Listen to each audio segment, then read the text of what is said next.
ክርስቶስ ተንሥአ እሙታን በዐቢይ ኃይል ወሥልጣን አሰሮ ለሰይጣን አግዓዞ ለአዳም ሰላም እምይእዜሰ ኮነ ፍስሐ ወሰላም። የልዑል እግዚአብሔር ቤተሰቦች የእናታችን የቅድስት ድንግል ማርያም የአስራት የበኩራት ልጆች እንኳን ለጻድቁ አባታችን ለአቡነ እስትንፋሰ ክርስቶስ ወርሃዊ መታሰቢያ ክብረ በዓል በሰላም በጤና ደረሳችሁ። ዝክር ሚዲያችንን ሰብስክራይብ፣ ላይክ እንዲሁም ሼር በማድረግ አገልግሎታችን እንድታበረታቱ ስንል በልዑል እግዚአብሔር ስም በትህትና ቃል እናሳስባለን። ከጻድቁ ከአባታችን ከአቡነ እስትንፋሰ ክርስቶስ ረድኤታቸው በረከታቸው ቃል ኪዳናቸው ይጎብኘን፣ አሜን። ጻድቁ አቡነ እስትንፋሰ ክርስቶስ የስማቸው ትርጓሜ የክርስቶስ የአብ የወልድ የመንፈስ ቅዱስ እስትንፋስ ማለት ነው። ጌታችን መድኃኒታችን ኢየሱስ ክርስቶስ በፊታቸው ላይ እፍ ብሎ ጸጋውን በረከቱን ስላሳደረባቸው በዚህ ስም ይጠራሉ። የጻድቁ አባታቸው መልአከ ምክሩ እናታቸውም ወለተ ማርያም ይባላሉ።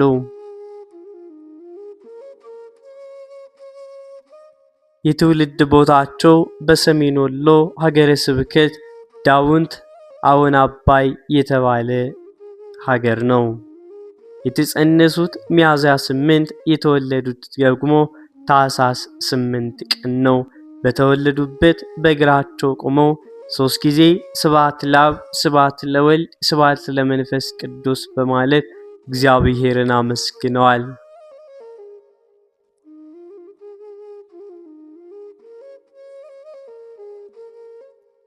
የሕፃናትን አንደበት ለሚያናግሩ ለሥላሴና ለእመቤታችን እንደዚሁም ለክርስቶስ መስቀል 9 ጊዜም ሰግደዋል።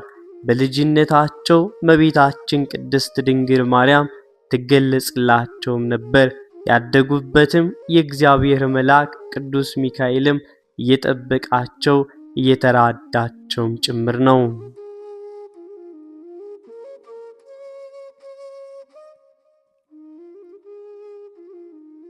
ዕድሜያቸው ለትምህርትም በደረሰ ጊዜ የመጽሐፍት ሁሉ ርዕስ የሚሆን ፊደልንና የሐዋርያው ዮሐንስን መልእክት ደብረ ድባ በሚባል ከመምህር ኪራኮስ ተምረዋል።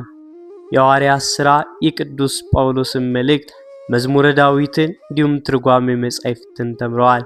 ከዚህም በኋላ በዘመኑ ከነበሩት ብፁዕ ቅዱስ አቡነ ማርቆስ የዲቁና ማዕረግ ተቀበሉ። ከዚያም በሐይቅ አቡነ ኢየሱስ ገዳም መነኮሱ። ከዚያም ወደ ሕንጻ ደብረ ድባ ሄደው የኢትዮጵያ ሊቀ ጳጳሳት የገዳማት አለቃ የመነኮሳት አባት ከሚሆን ከአባ ሙሴ ማዕረገ ቅስና፣ ቁምስናና ኤጲስቆጶስነት በቅደም ተከተል ተቀብለዋል። ጻድቁ አባታችን አቡነ እስትንፋሰ ክርስቶስ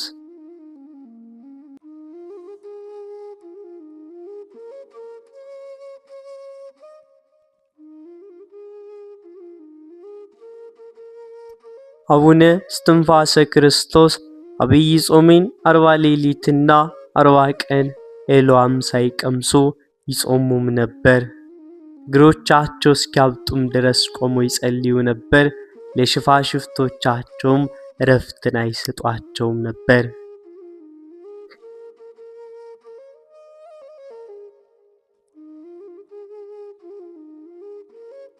በአንድ ወቅት ወደ አቡነ ኢየሱስ ገዳምም ሲሄዱ ወደ ገዳሙም ለመግባት ሐይቁን የሚያሻግራቸውን ቢያጡ ተንበርክከው ሲጸልዩ በቅዱስ ሚካኤል እጅ ደንገል ወይንም ታንኳ ቀርቦላቸው ሐይቁን ተሻግረዋል። 9 ዓመት አባይ ባህር ውስጥ በራሳቸው ተዘግዝቀው በመቆም ለኢትዮጵያ ሲጸልዩ ከቆዩም በኋላ ጌታችን መድኃኒታችን ኢየሱስ ክርስቶስ ወደ እርሳቸው መጥቶ ከመነኮሳት ሁሉ ብልጫ ያለ ወዳጅ እስትንፋሰ ክርስቶስ ሆይ ኢትዮጵያን ምሬልሃለሁና ከዚህ ባህር ውጣ ብሏቸዋል። ከዚያም ማረፊያቸው ወደ ሆነች ዳውንት ደብረ አስጋጅ በመመለስ 17 ገዳማትን መስርተዋል።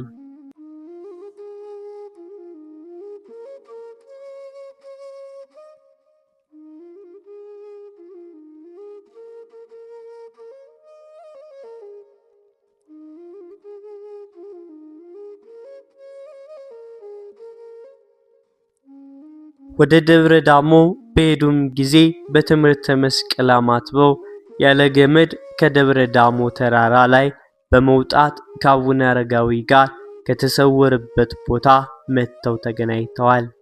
በየገዳማቱ ሲዘዋወሩ ከዋለው ውሃ በደረሱ ጊዜ በመስቀል ምልክት አማትበው በእግራቸው ደረቅ መሬትን እየረገጡም ይሻገሩ ነበር።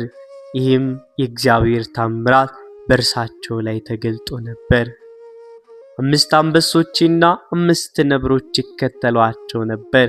እነዚያም አንበሶችና ነብሮች የሚመገቡትን ባጡም ጊዜ ድንጋዩን ባርከው ስጋ ያደርጉላቸው ነበር፣ እነርሱንም ይመገቡም ነበር።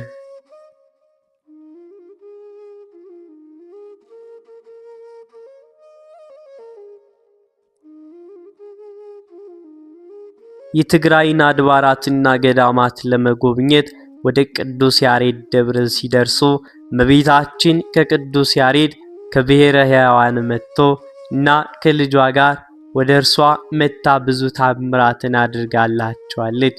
ከቅዱስ ያሬድም ተምረዋል፣ ቡራኬንም ከእርሱ ተቀብለዋል።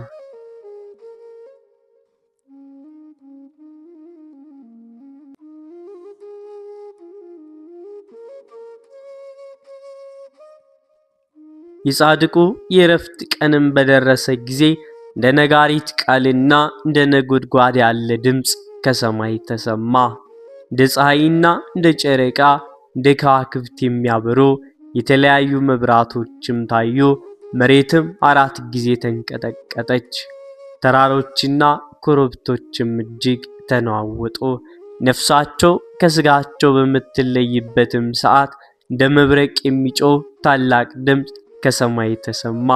ያን ጊዜ ሰው ሁሉ፣ እንስሳት፣ አራዊት፣ ዛፎችና ቅጠሎች፣ ተራሮች፣ ኮረብቶች፣ ወፎችም በየወገናቸው አለቀሱ። ፀሐይና ጨረቃ ጨለሙ፣ ከዋክብቶችም ረገፉ።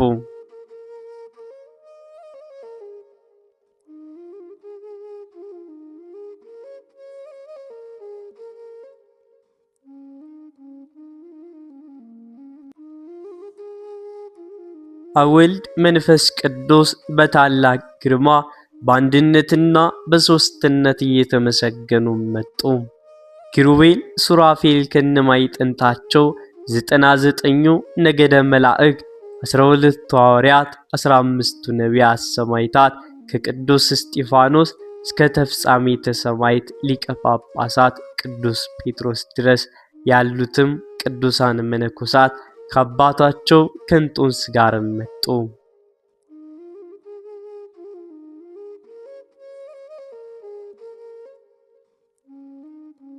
የሰማዕታት እናታቸው የመነኮሳትና የደናግል አክሊላቸው ክብራቸው መመኪያቸው የሐዋርያት ስብከታቸው የነቢያት ትንቢታቸው የመላእክት እህታቸው የኃጥአንም ተስፋቸው የፍጥረት ሁሉ አማላጃቸው የምሕረት እናት ወላዲተ አምላክ እመቤታችን ቅድስት ድንግል ማርያም ደናግላንን አስከትላ መጣች።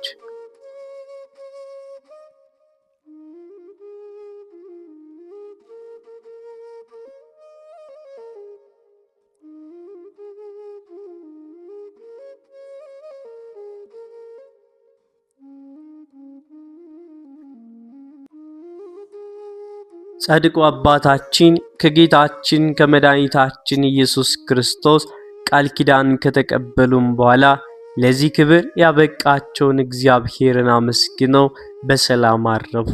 ዕረፍታቸው ሚያዝያ 9 ቀን ሲሆን ያረፉበት ቦታም ሰሜን ወሎ ሀገረ ስብከት ዳውንት ከተማ ደብረ አስጋጅ ገዳም ነው።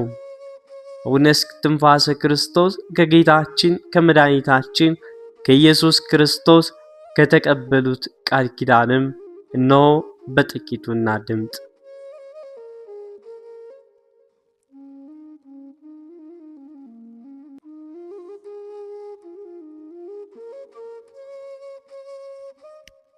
ዝክራቸውን የዘከረ መታሰቢያቸውን ያደረገ ስማቸውን የጠራ ገድላቸውን የጻፈ ያጻፈ ያነበበ የተረጎመ የሰማ በፍጹም ልቡና አምላከ እስትንፋሰ ክርስቶስ የእስትንፋሰ ክርስቶስ አምላክ ኃጢአቴን ይቅር በለኝ ብሎ የጸለየ ስሙ በሕይወት መጽሐፍ ይጻፍለታል።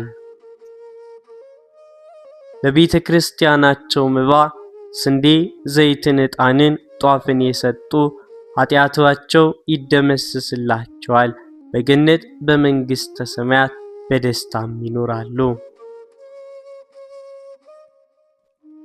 በስማቸው የተራቆተውን ያለበሰ፣ የተራበውን ያበላ፣ ያዘነውን ያረጋጋ፣ በመታሰቢያቸው ዕለት ለአገልግሎት የሚፈለገውን መልካሙን ነገር ያደረገ ኃጢአቱም ይሰረይለታል። በየዓመቱ ሚያዝያ 9 ቀን እናም በየወሩ የዕረፍታቸው መታሰቢያ በዓል ያከበረ፣ ዝክራቸውን ያዘከረ ሰማያዊ ክብር ያገኛል።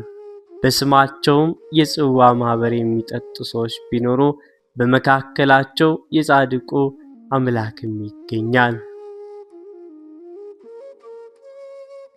ዝክራቸውን የዘከሩ፣ መታሰቢያቸውን ያደረጉ፣ በስማቸው የተማጸኑ፣ በገድላቸው የተሻሹ፣ በጠበላቸው የተጠመቁና የጠጡ መካኖች ልጅ ይወልዳሉ። ችግር ደርሶባቸው ስማቸውን የጠራ ወንድ ወይንም ሴት ልጁን በስማቸው የሰየመ በባላቸው ቀን ቁራሽ እንጀራና ቀዝቃዛ ውሃ ለነዳያን የሰጠ ኃጢአቱ ይሰረይለታል።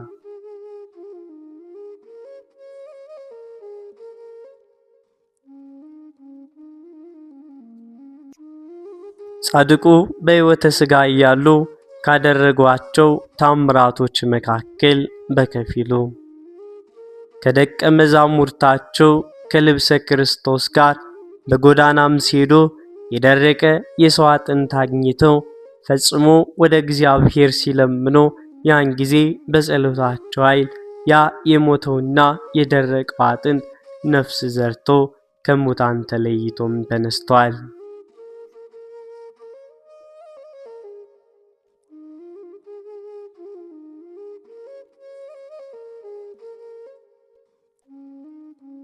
የቀትር ጋኔል ለክፋት ልቧን ሰውራት ለክፋት ያገኘችው ሰውና እንስሳ በጥርሷ ትነክስ የነበረች አንዲት ሴት ሕመሟ ጸንቶባት ሞታም ሰዎች ሊቀብሯት ሲሉ የእስትንፋሰ ክርስቶስን መስቀልና መታጠቂያውን በአስከሬኑ ላይ ሲያስቀምጡት በእግዚአብሔር ኃይል ተነስታለች። አባታችን አቡነ እስትንፋሰ ክርስቶስ በብርሃን ሰረገላ ወደ ሰማይ ሲያርጉ ዓይኑ የጠፋ እግሮቹ ልምሾ የሆኑ ሰው አይቷቸው አባቴ እስትንፋሰ ክርስቶስ ሆይ በጸሎቶ ፈውሱኝ ብሎም ተማጸናቸው። አባታችን እስትንፋሰ ክርስቶስም ያንን ሰው አዝነውለት በእጃቸው ያለውን መሐረብ ወረወሩለት። በዚያን ጊዜ ልምሾ የነበሩ እግሮቹ ዳኖ፣ ዓይኑም በራለት። ስንዴ ዘርተው ወይን ጽድንም ወይንንም ግራርንም ተክለው በአንዲት ቀን ለቤተ ክርስቲያን አገልግሎት ስንዴውን ለመስዋይ ወይኑን ለቁርባን ዕለቱን በታምራት አደርሰዋል።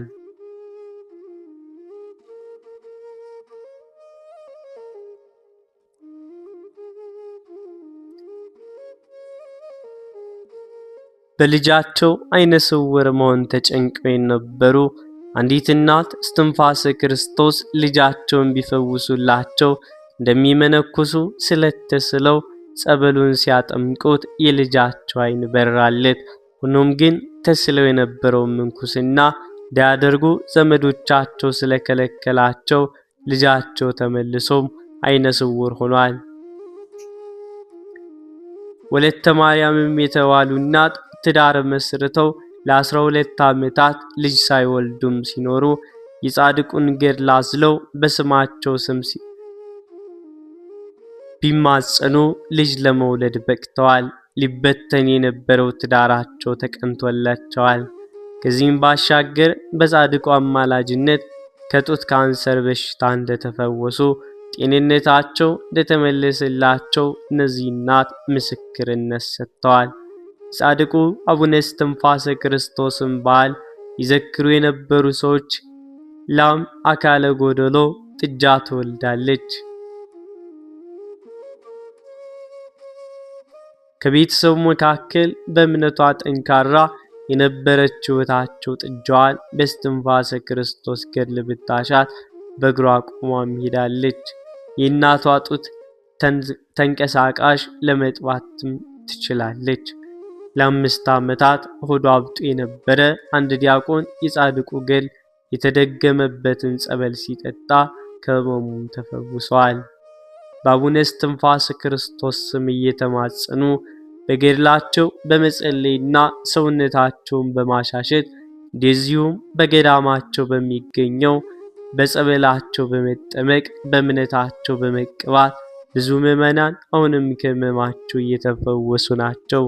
ጻድቁ ገዳም ደብረ አስጋጅ በሰሜን ወሎ ሀገረ ስብከት ዳውንት ከተማ አካባቢ ይገኛል። በረከት ለመቀበልም ወደ ገዳሙ በመሄድ እኛም በጾም በጸሎት ከአቡነ እስትንፋሰ ክርስቶስ ከረድኤታቸው ከበረከታቸው እንድንጎበኝ የልዑል እግዚአብሔር መልካም ፈቃድ ይሁንልን። አሜን።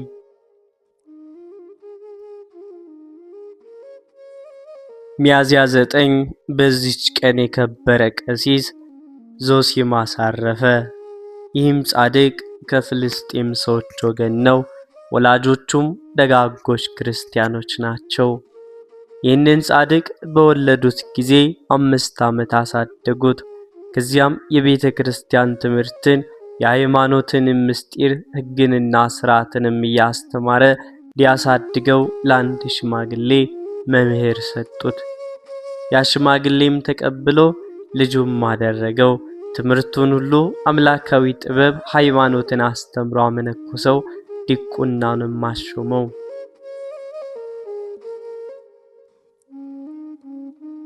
በበጎ ሥራም አደገ። ትሩፋት መስራትንም አበዛ። እግዚአብሔርም ሁል ጊዜ ያመሰግነዋል። በቀንና በሌሊትም መጻሕፍትን ያነባል። ሥራ ሲሰራ ሲበላም ቢሆን ሁል ጊዜ ካፉ ምስጋናዎችን አያቋርጥም።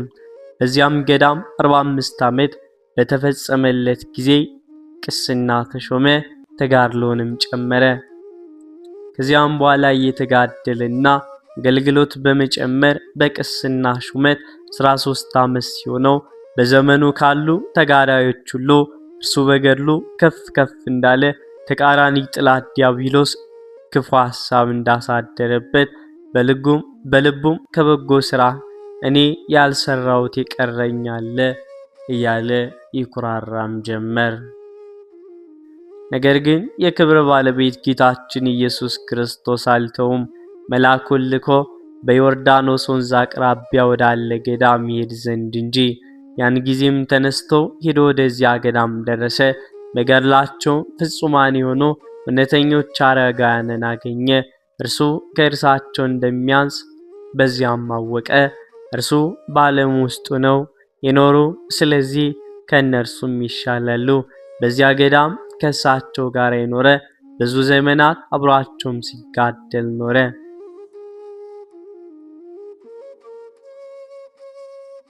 ለዚያ ገዳም መነኮሳትም ልማድ አላቸው። ታላቁ ጾም በደረሰ ጊዜ የመጀመሪያውን አንድ ሱባኤ በአንድነት ይጾማሉ። በቅድስት እሑድ ሥጋውንና ደሙን ይቀበላሉ። በማግስቱም ሰኞ ጧት 26 መዝሙር እግዚአብሔር ብርሃነ ረድኤቱን ሰጥቶ ያድነኛል የሚያስፈራኝ ምንድነው የሚለውን እስከ መጨረሻው እየዘመሩ ይወጣሉ። በሚወጡበትም ጊዜ ወደ በሩ ተሰብስበው በአንድነት ጸልየው እርስ በርሳቸው ሰላምታ ይሰጣጣሉ። የገዳሙ አበኔትም ይባርካቸዋል። ከዚህ በኋላ ያንዳንዱ ወደ በረሃ ይበተናሉ። አንዱ ባልንጀራውን ያየ እንደሆነ እንዳያየው ወደ ሌላ ቦታ ይሄዳል። ቅዱስ ዞሲማስም በየዓመቱ ከእርሳቸው ጋር ወጥቶ በበረሃው ውስጥ ይዘዋወራል። የሚጽናናበትን ይለምነውም ነበር። ሲዘዋወርም በበረሃ የምትኖር ግብፃዊት ማርያምን አገኘ። ከእርሷም በልጅነት ወራት ከእርሷ ላይ እንዴት እንደሆነና በበረሃም የሆነውን ኑሯን ከመጀመሪያ እስከ መጨረሻ ድረስ ተረዳ። ከዚህም በኋላ በሁለተኛው ዓመት ሥጋውንና ደሙን ያመጣላት ዘንድ በፈለገች እንዳለችውም አደረገላት። ለዚህ ጻድቅ ብሔረ ብፁዓን ይገባ ዘንድ ተገባው። እርሱም ገድላቸውን ጻፈ፣ ስራቸውንና ጽድቃቸውንም ገለጠ። 93 የሚሆን መላ ዕድሜው በተፈጸመ ጊዜ በሰላም አረፈ። ለእግዚአብሔርም ምስጋና ይሁን፣ በረከቱ ከኛ ጋር